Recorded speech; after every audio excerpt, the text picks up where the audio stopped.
Bonjour Aude Lancelin. Bonjour. Qui êtes-vous Aude Lancelin? Qui êtes-vous? Qui êtes-vous? Une journaliste qui sort un livre à problème, je crois, dans certains milieux.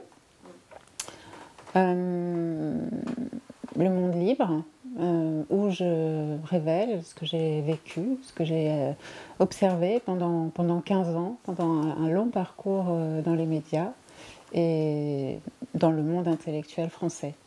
Vous êtes journaliste, donc toujours. Vous vous Toujours, considérez toujours absolument, comme journaliste. absolument. Je suis une journaliste en journal pour le moment. Et ancienne directrice adjointe de la rédaction, surtout de l'Obs. De l'Obs et de Marianne aussi. Pendant combien de temps à l'Obs?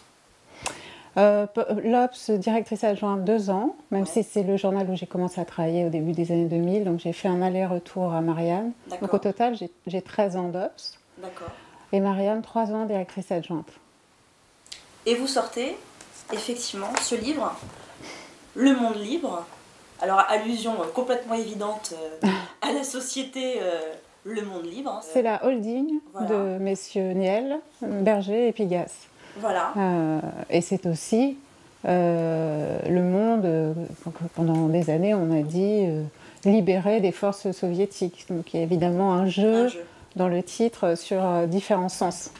Ce livre de Lancelin, il raconte plein de choses. Il raconte la dérive d'un certain système, si on peut l'appeler comme ça, un système médiatique français.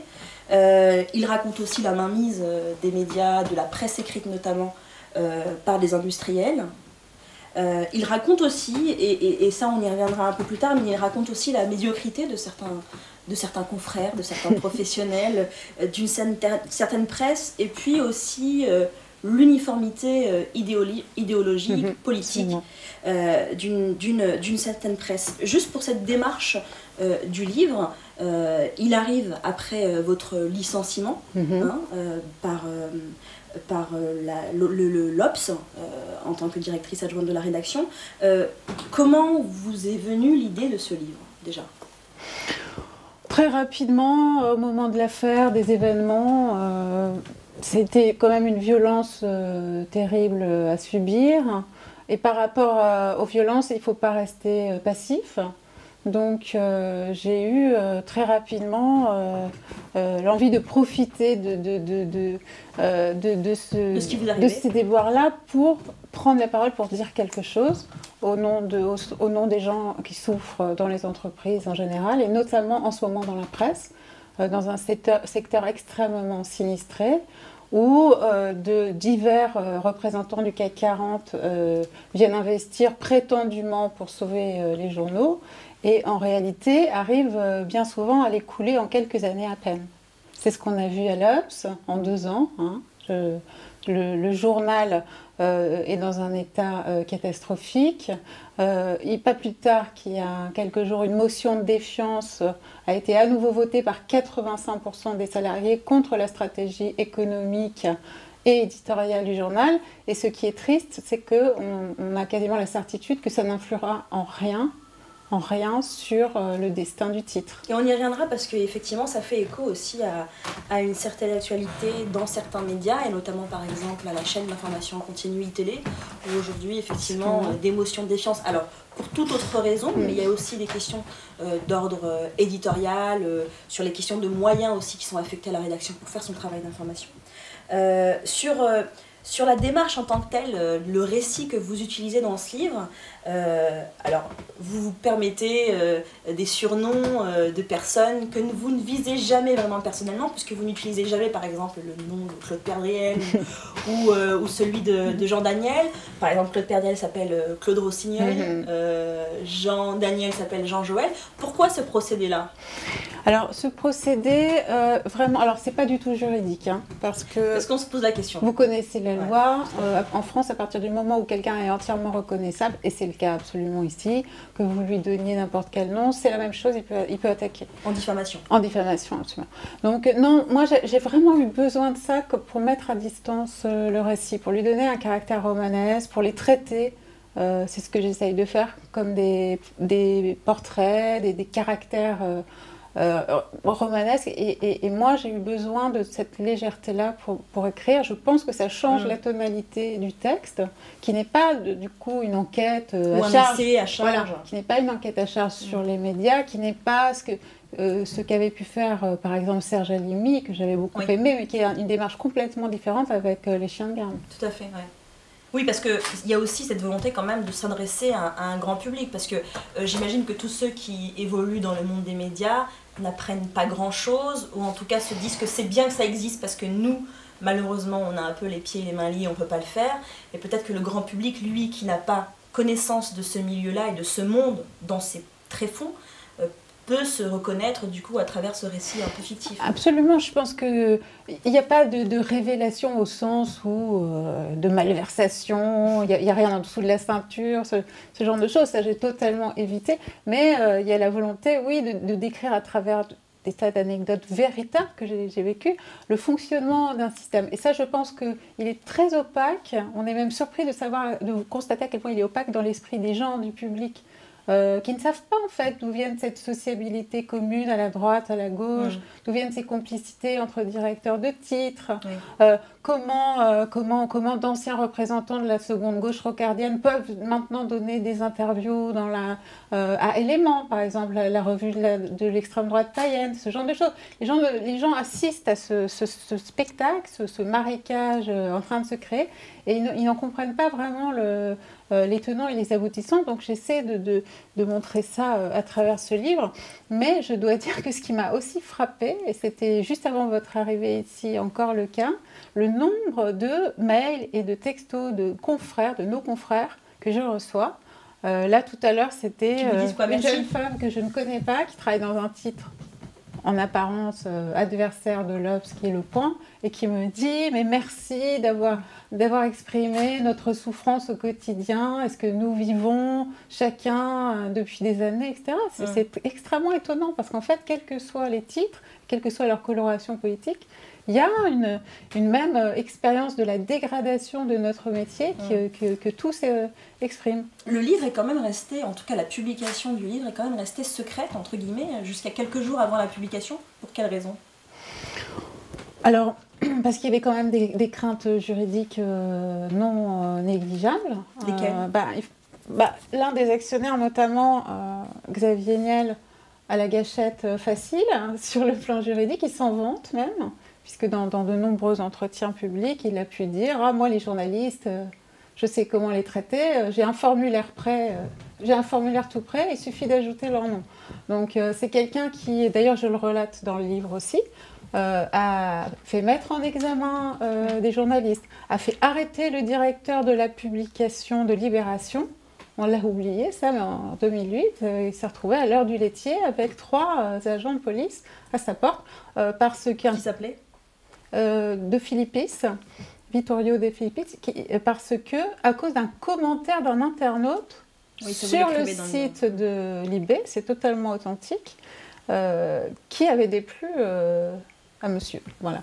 Donc, par rapport effectivement à ce genre de pratique, on est obligé de se protéger. Et puis, c'est vrai que c'est un livre qui gêne un nombre non négligeable de puissants, de gens très puissants dans la presse ou d'intellectuels proches du pouvoir. Donc, il y avait quand même un minimum de secrets à préserver. Et de précautions à prendre. Vous parlez de vos années donc à l'Obs.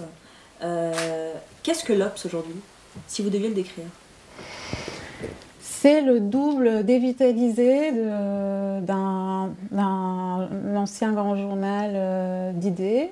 Parce qu'ici, il y a une chose vraiment qu'on peut reconnaître à Jean Daniel, c'est d'avoir vraiment cherché à traiter l'actualité à travers le prisme des idées, à travers le regard des intellectuels, et d'aller chercher les plus grands, d'oser aller demander à Sartre des textes, à Foucault des textes, à Lévinas, et d'infuser ça littéralement dans chaque partie du journal. Bon, ça, cette époque-là, elle est évidemment totalement révolue.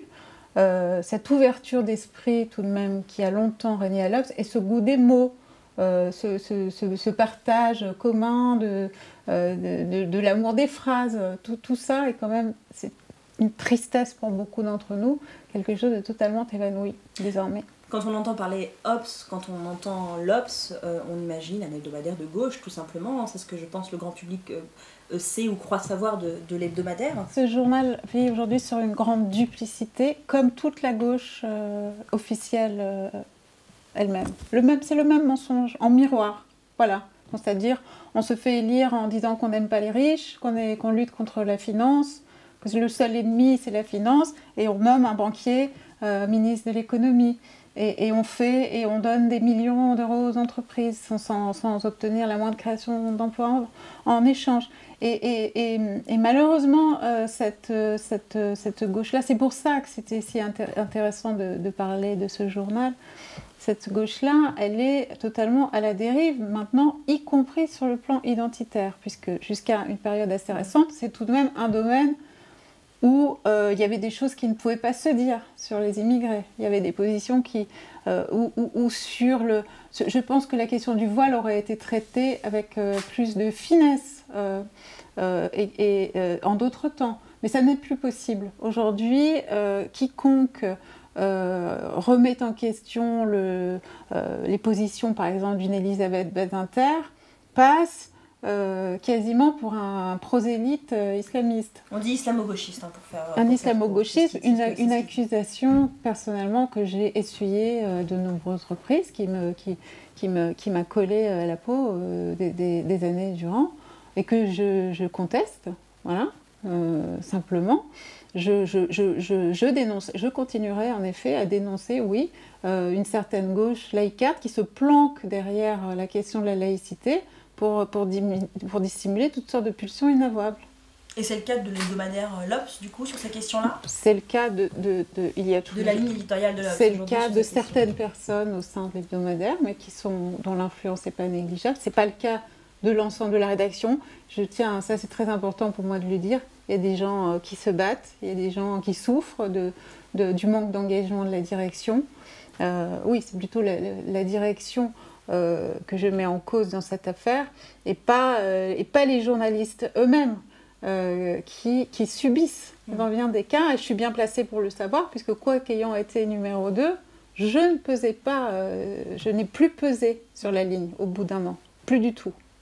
Et j'ai pu observer un racornissement sur une ligne extrêmement étroite, hollando-valsiste, extrêmement autoritaire et libérale.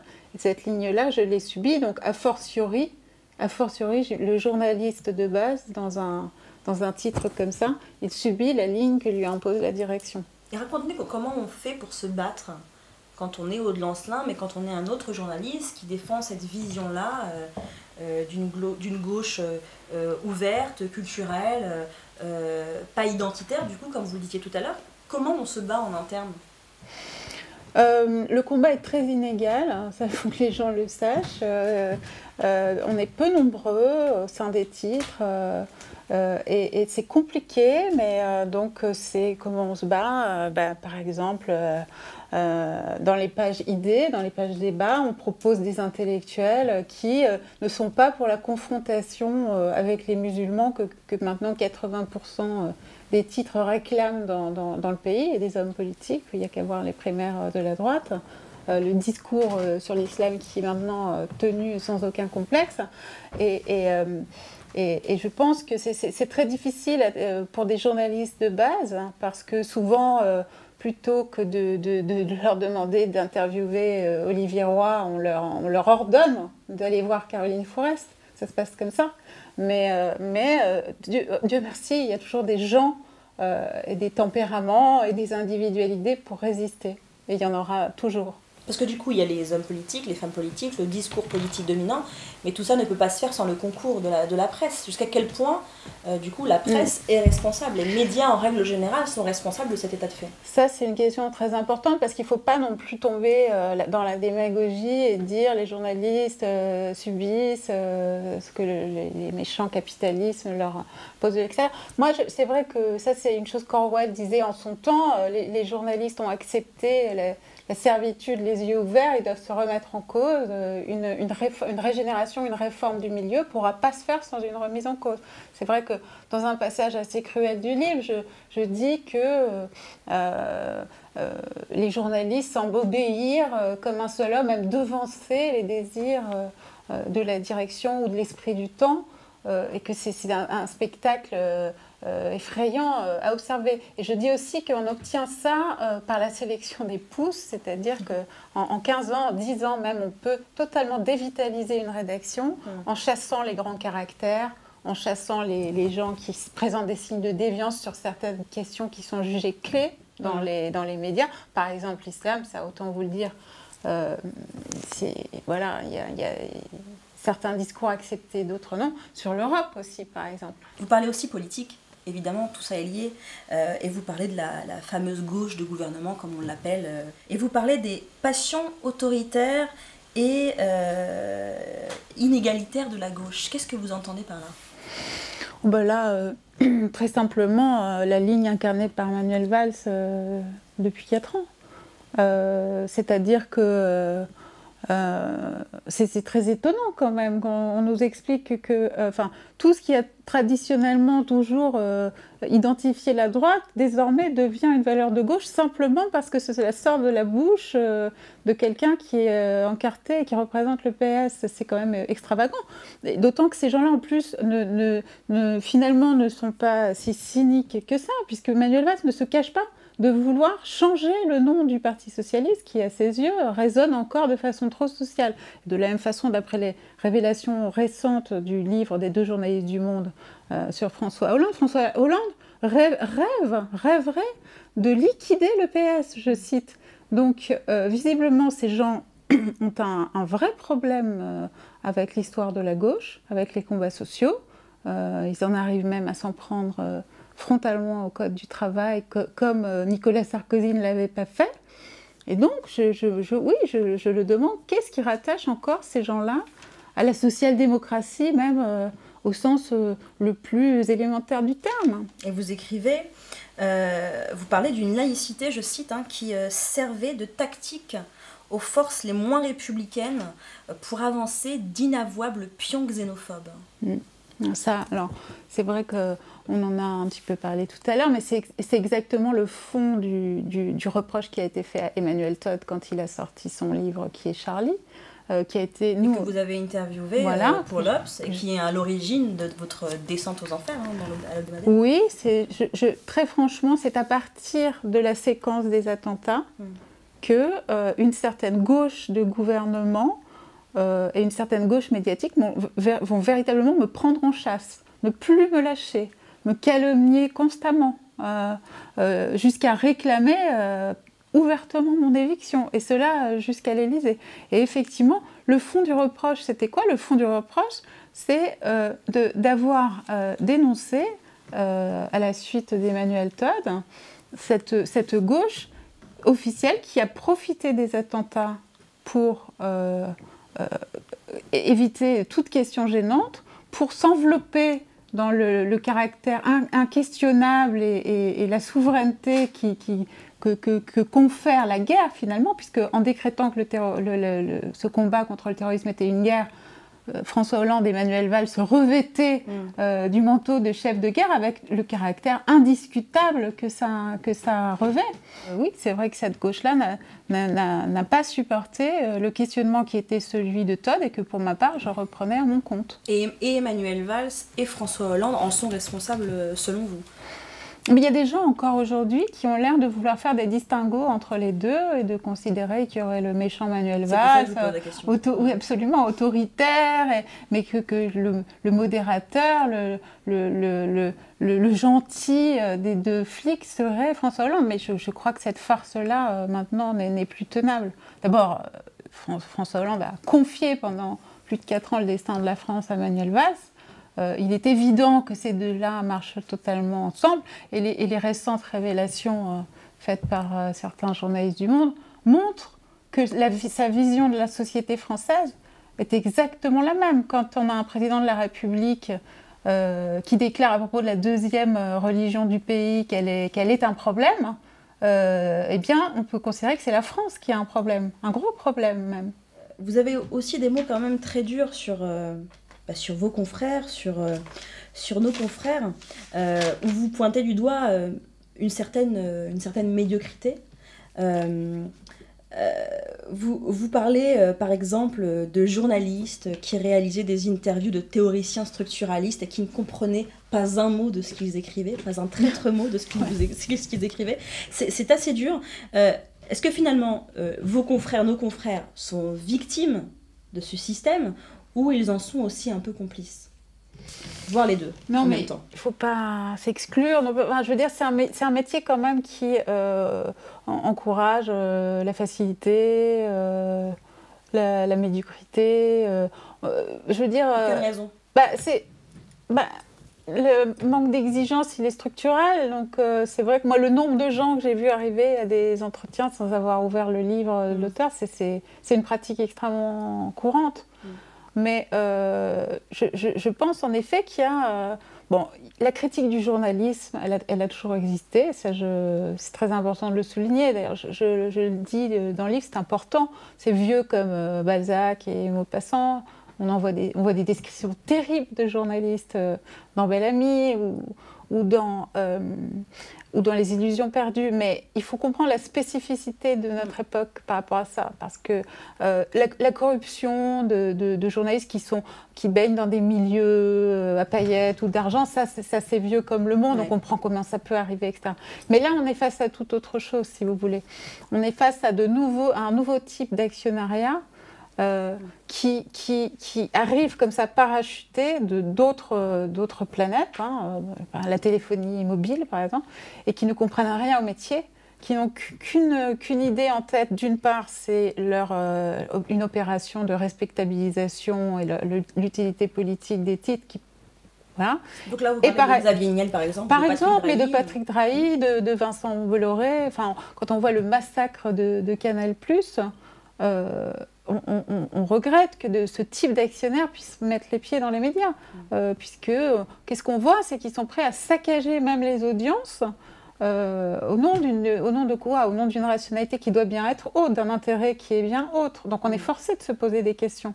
Et d'une certaine façon, c'est moins spectaculaire à l'Obs parce que c'est pas la télévision et que les gens n'ont pas les yeux braqués dessus. Oui. Mais c'est exactement la même chose. C'est-à-dire, si vous voulez, à partir du moment où un actionnaire décide d'opter pour la ligne gouvernementale extrêmement étroite, qui ne fédère pas du tout nos lecteurs, qui eux se posent exactement les mêmes questions que vous et moi, et qui se posent les mêmes questions que les frondeurs, et qui sont très divers, qui appartiennent à toutes les sensibilités de la gauche, y compris écologistes, etc., on se dit, mais quel intérêt, comme ces actionnaires-là ne sont pas des gens irrationnels, ce sont des gens qui font les choses toujours pour des raisons précises, quel est leur intérêt à le faire? Il doit bien être quelque part, cet intérêt. Donc cet intérêt, il est effectivement quelque part. Ce qu'on voit, c'est que les journaux sont, si vous voulez, à la limite, je dirais même que ces actionnaires-là n'ont pas intérêt à ce que les journaux marchent véritablement. Ce qui donnerait aux journalistes de l'indépendance financière, de la fierté.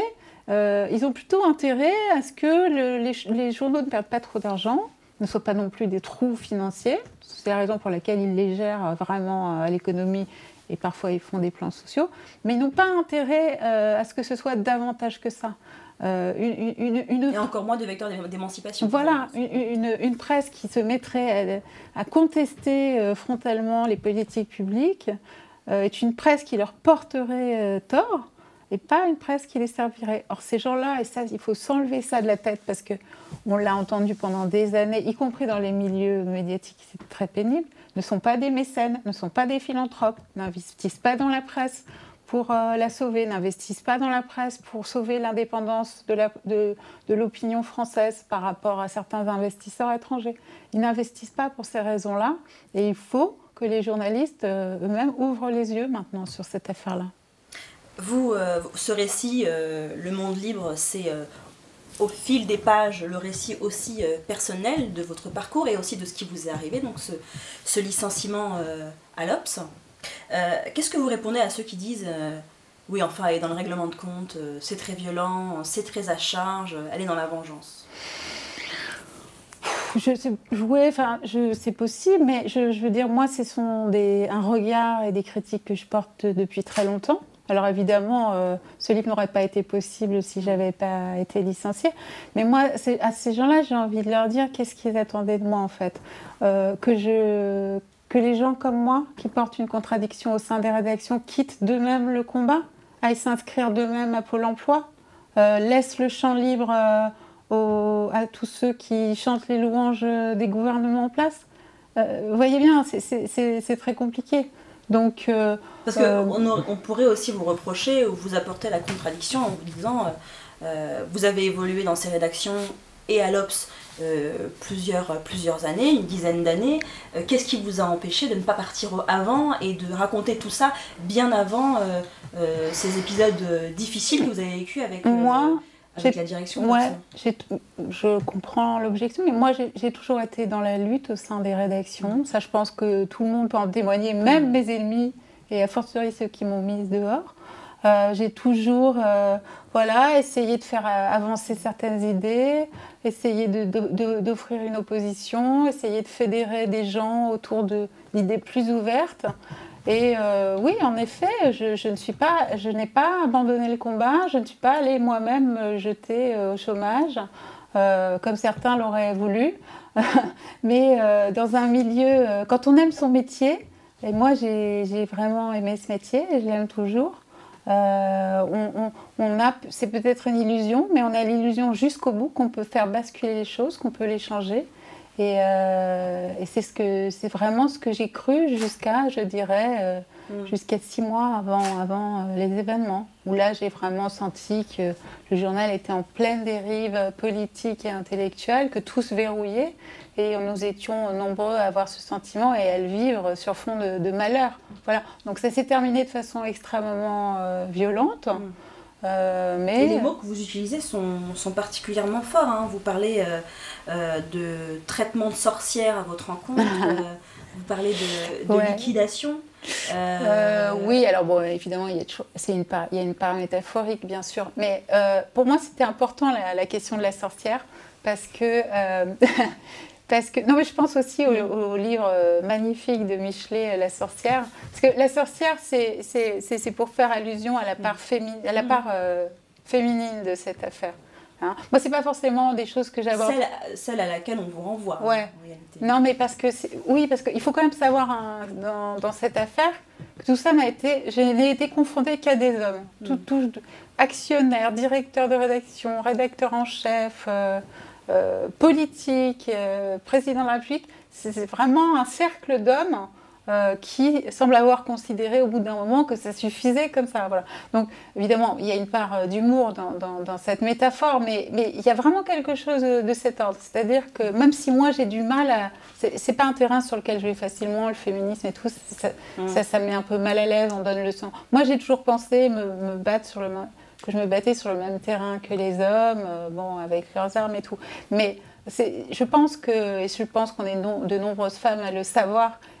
On accepte beaucoup moins de contradictions, surtout sur un terrain intellectuel, de la part d'une femme que de la part d'un homme dans ces milieux-là. Mais on comprend bien aussi à quel point le terrain des idées, vos idées, ont dérangé, mais ce qu'on n'arrive pas à comprendre, en tout cas ce que j'arrive pas à comprendre, c'est à quel point elles pouvaient être dérangeantes dans la mesure où vous êtes une minorité dans cette ligne éditoriale, dans cette ligne idéologique-là. Qu'est-ce qui fait qu'on a besoin de vous liquider, entre guillemets, alors que vous êtes la minorité? C'est très simple, là, pour le coup. C'est-à-dire qu'il y a une part de fantasme important. C'est-à-dire que j'étais quand même numéro 2 de ce journal. Hein. Donc j'étais censée, la rumeur publique, peser sur... On disait que je pesais beaucoup sur certaines unes. Il y a des unes qui ne sont absolument pas passées. Alors, il y a la une Todd qu'on a traînée comme un boulet. Il y a la une Pablo Iglesias que le PS n'ayant cessé de redouter un mouvement des places qui leur a fait très peur. Toutes sortes le traitement de l'islam semaine après semaine dans les pages idées. Bon, voilà. Donc c'est une chose qui les a énormément gênés. Et par ailleurs, il se trouve que l'un des actionnaires très importants du Monde Libre est Mathieu Pigasse. Or, Mathieu Pigasse, en 2015, il a fait des sorties extrêmement politiquement spectaculaires. Il a fait un texte avec Arnaud Montebourg, Hébété, nous marchons vers le désastre, où il attaquait frontalement la politique gouvernementale, un texte qui a énormément inquiété à l'Élysée, parce qu'il est quand même coactionnaire du monde, donc là, les gens à l'Élysée se disaient « mais Rome n'est plus dans Rome, là, qu'est-ce qui se passe ?» Et par ailleurs, il a fait une interview aussi extrêmement spectaculaire dans le magazine GQ, où il en arrivait même à... Il appelait à l'insurrection, il citait le comité invisible. D'ailleurs, il avait une analyse implacable de des politiques publiques. Il parlait même du quinquennat de François Hollande comme d'une trahison historique. Et au bout d'un moment, les gens au pouvoir se sont dit « mais est-ce qu'une connexion monstrueuse ne serait pas en train de se produire à l'Obs ?» Et je pense que oui, François Hollande a souhaité reprendre les choses en main. Et c'est ce qui s'est passé. Avant 2017, parce que c'est ça Avant aussi. 2017. Et alors, c'est une chose extrêmement... Une espèce d'intuition très étonnante.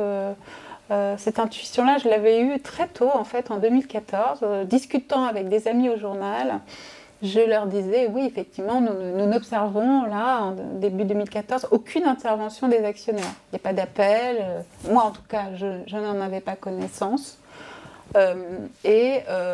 Bon, pour le moment, ils n'investissent certes pas beaucoup d'argent, pas du tout, même chez nous, mais en tout cas, pour le moment, ils n'interviennent pas. Mais je leur avais dit, 1 an avant l'élection présidentielle, je ne suis pas sûre que des visites ne commencent pas à s'organiser et que les choses ne se mettent pas en place entre actionnaires et Élysée. Et c'est avec un timing absolument implacable, 1 an avant l'élection présidentielle, on a pu observer certains balais de nomination et de destitution dans les médias extrêmement révélateurs. Sauf qu'on vous dit mesure de management. C'est comme ça qu'on vous explique le fait que vous soyez licencié. Voilà, réorganisation interne, mesure de management, ma lettre de licenciement, par ailleurs, contient quelques faits ubuesques. Par exemple, je n'aurais pas soutenu le directeur de la rédaction publiquement dans sa décision de retirer le supplément télé des kiosques. Vous voyez, une affaire internationale d'une importance capitale, qui en plus factuellement n'est même pas exact, puisque je n'ai pas un souvenir ni personne de l'avoir contredit sur ce point. Et puis, j'aurais mis des doutes. J'aurais mis des doutes sur le plan de relance décidé par Mathieu Croissando. Alors là, pour le coup, moi je considère qu'émettre des doutes faisait partie pleinement de mon travail et de ma responsabilité. C'est quand même la moindre des choses quand on est persuadé qu'un journal va dans le mur, d'en alerter en tout petit comité les principaux responsables. Et effectivement, c'est ce que j'ai fait. Vous en êtes où aujourd'hui de la procédure avec l'Obs ? On est au prud'homme, donc je les attaque. Nous demandons la nullité du licenciement en raison de l'atteinte à un droit fondamental, en l'occurrence la liberté d'opinion. Et donc la procédure, comme nous sommes à Paris, en région parisienne, va être assez longue. Mais je suis certaine que justice sera rendue sur ce point. Est-ce qu'il y a déjà une médiation qui a commencé ou pas de médiation possible ? Il n'y a aucune médiation engagée. Durant l'affaire, ils n'ont fait absolument aucun pas vers moi. Et très rapidement, cela m'a confortée dans l'idée d'aller jusqu'au bout. Et de reprendre entièrement ma liberté de parole. Parce qu'il faut savoir que quand on négocie, comme le font beaucoup de dirigeants qui partent, on s'abstient de parler. Voilà. Par contrat, vous touchez de l'argent et vous n'avez plus votre liberté de parole. Moi, je n'ai absolument rien touché, mais j'ai avec ce livre repris toute ma liberté de parole. Une audience bientôt ou pas, du coup, dans ce... Une première audience en décembre. En décembre, d'accord. À suivre, donc. Vous parliez de l'attaque sur... votre féminité, le fait que vous soyez une femme, que vous étiez confrontée uniquement à des hommes et que du coup cette dimension-là a forcément joué, peut-être qu'une part mineure, mais elle a forcément joué dans ce rapport de force qui a existé. au dire de nombreux observateurs de l'affaire, de gens en interne, de sources proches du dossier. Elle est très importante. Si vous voulez, pour expliquer un tel déchaînement de violence. Elle est aussi importante parce que, voilà, il ne faut pas non plus tourner autour du pot. Vous êtes la compagne de Frédéric Lordon, initiateur du mouvement Nuit debout, qui a fait tant peur à certains à gauche, et peut-être même au sein de la rédaction de l'Obs. Peut-être que vous allez pouvoir nous en parler, mais c'est aussi ça dont il s'agit dans cette histoire-là.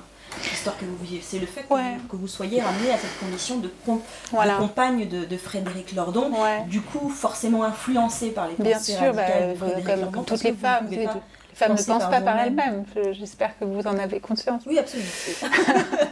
Donc, non, mais c'était vraiment ça. Hein. C'est dans un journal qui s'est longtemps piqué de féminisme et de combat féministe, avec le manifeste pro-avortement, etc. Oui, on m'a tenue éloignée de la copie sur Nuit debout. Certains ont exprimé un malaise d'avoir à traiter Nuit debout alors que j'étais dans la rédaction. Enfin, comme si j'étais une femme de ministre, qui est absolument ridicule, puisque le Nouvel Obs compte énormément de compagnes ou de compagnons, d'attachés de presse du PS, de membres du PS, de ministres du PS. Donc, vous le rappelez justement, quand on vous rappelle au fait que vous êtes la compagne de Frédéric Lordon, vous l'écrivez de lui. Mais en fait, ce qui gênait, c'était, comme toujours, l'ennemi principal, c'est la gauche radicale. C'est ça qui gêne. Mais oui, c'est vrai qu'il est évident que cette affaire-là, la dernière discussion, si vous voulez, que j'ai eue avec le directeur de la rédaction de l'Obs, elle a lieu en plein nuit. Oui, elle a lieu en plein Nuit debout. Et je viens justement ce jour-là l'informer du fait que certains dissimulent de la copie, et que je lui parle du fait que je suis la compagne de Frédéric Lordon, même si je n'ai aucun doute sur le fait qu'il soit au courant. Mais et plus jamais nous n'aurons une discussion, plus jamais. Et peu après cette discussion, je disparais des boucles de mails de la direction. Et à peine moins d'un mois après, 4 semaines après, je suis convoquée à un entretien préalable à licenciement. Si vous voulez, il y a quand même un enchaînement temporel assez effrayant dans cette affaire. Et donc vous parlez de licenciement politique. Un double titre même, en réalité. D'une part parce que les idées que j'ai essayé de porter dans ce journal déplaisaient au pouvoir et à sa direction. Et aussi parce que nous avons des informations tendant à montrer qu'une connexion entre l'actionnariat et l'Élysée a eu lieu. Est-ce que vous allez un jour pouvoir revenir dans une rédaction? Vous l'écrivez, vous dites plus jamais. Vous écrivez, je vais lire parce que vous dites c'était une évidence désormais, jamais je ne retournerai dans l'une de ces maisons centrales pour journalistes où l'on écrivait le mot liberté sur la grille d'entrée pour chaque jour mieux la saccager. On se dit que vous allez jamais retourner dans une rédaction, mais qu'est-ce que va faire Aude Lancelin du coup aujourd'hui? Je dirais pas dans une rédaction, mais je dirais dans ces rédactions-là. Ça par contre, c'est vrai. On traverse pas quelque chose comme ça sans se poser des questions radicales. Moi, il me serait impossible de retourner dans un de ces lieux où on fait semblant de faire du journalisme et de traiter l'actualité pour le compte de géants des télécoms. En même temps, je suis pas sûre qu'on ait vraiment envie de vous avoir maintenant, après ce livre. Eh bien, c'est parfait. Non, mais c'est un livre... Oui, c'est ce que dit Guy Hockenheim dans sa lettre à ceux qui sont passés du Colmao au Rotary. Il n'y a pas de divorce tacite. Il fallait que les choses soient dites. Moi, il dit, et j'y souscris entièrement, j'avais besoin de me laver de ce monde avec des mots. Et je pense que c'est de salubrité publique. C'est ce que dit aussi Hockenheim. Je pense qu'il est de salubrité publique que les gens sachent aujourd'hui comment est fabriquée l'information qu'on leur donne à consommer. Et alors du coup, à vos lecteurs, parce qu'à ceux qui vous ont lu dans les pages de l'Obs, à Marianne, qu'est-ce que vous leur dites aussi? Parce que, mine de rien, vous êtes le produit aussi de cette information-là. Vous avez aussi été responsable de cette information parce que moi, je me suis battue, comme d'autres, autant que possible, et je suis fière du travail qu'on a mené dans ces sections-là du journal, et je les assume complètement. Vraiment, autant dans les pages, oui, les pages culturelles de Marianne que celles de l'Obs, vraiment je les défends entièrement. Moi j'ai réellement été persuadée, réellement à certains moments, qu'on allait emporter l'affaire, qu'on allait, avec l'appui des lecteurs. Ah oui, vraiment? Ah oui, j'ai vraiment quoi. Moi, si vous voulez, quand l'Obs commande quelques mois avant mon licenciement une étude de lectorat qui montre que les pages plébiscitées du journal sont précisément les grands entretiens, les pages idées, les pages culture, et qui diagnostiquent des très graves problèmes dans le suivisme socialiste des pages politiques, je me sens confortée dans le travail que je mène avec mes équipes, et je me dis, on va y arriver. On va y arriver grâce à eux, parce que rationnellement, économiquement, ils vont être obligés la direction va être obligée d'opter pour cette voie-là. Eh bien non, c'est l'inverse qui s'est produit. Ça n'a pas suffi. Où est-ce qu'on va pouvoir vous retrouver désormais? Alors il est un peu tôt pour le dire, voilà, rien n'est fait, mais c'est vrai que la presse étouffe, la vie intellectuelle étouffe, et j'ai l'intention, où que je sois, de contribuer à poursuivre ce combat et la libérer autant que possible. Merci Aude Vincent. Merci à vous.